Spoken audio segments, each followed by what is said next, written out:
Tell us, Kind Woman, Mr. Soul, and Rock and Roll Woman. How did it come about, you and the band together, on these incredible songs? Okay. Mr. Soul, Rock and Roll Woman are a little different than Kind Woman because they, both Mr. Soul and Rock and Roll Woman, were more of a Buffalo Springfield band effort. Yeah, the first record was really the only record that we made that was the band.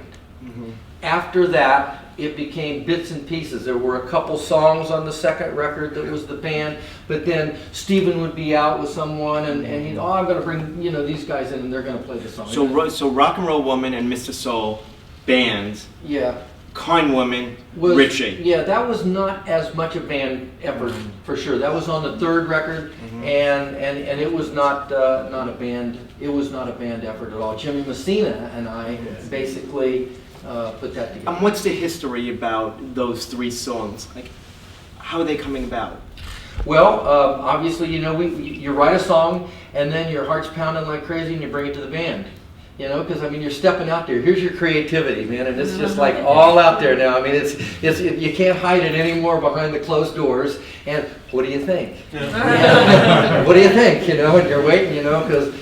But the meaning around Kind Woman and stuff. Yeah. It's a powerful song. Well, thank you, and it's very simple. I write very simple songs, and for Kind Woman, it is, but it tells it like I saw it at the time. I mean, it's very special. Our relationship, which has gone on for 48 years. So I mean, we had problems. We had problems at 3 years and at 7 years, but.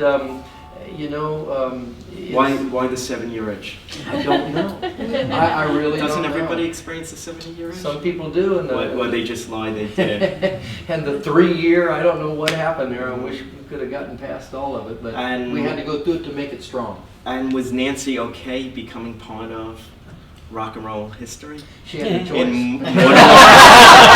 She had no choice. and Mr. Soul and Rock and Roll Woman, meaning. What's happening at the time? Where is it coming from? What is it really about? Well, really, in order to, I think Neil was looking at being a rock and roll star, and Stephen was writing about, one of the people that he would have probably met along the way sometime, that inspired that song. It's interesting, Rock and Roll Woman, just from a technical part, not Mr. Soul. Not from where Neil was at when he wrote it, but I'm sure that it was about him envisioning the stardom that he was hoping to attain to, and which he did. But each one of us, Stephen and Neil and myself, all sang the song to try to figure out who sounds the best on it. Because I sang a lot of Neil's songs on the first record, and so it was very interesting that he ended up singing that himself. He liked it a lot. Otis Redding almost did that song. How did that happen? Somehow through Atlantic. I'm not sure. Dewey Martin, who was our drummer, brought Otis to a little club here in New York down underneath the 59th Street Bridge called Ondine's, and Otis sang with us on stage. But I don't know how, in fact, that song actually got to something that he might have, had he had the tragic accident, he might have recorded it.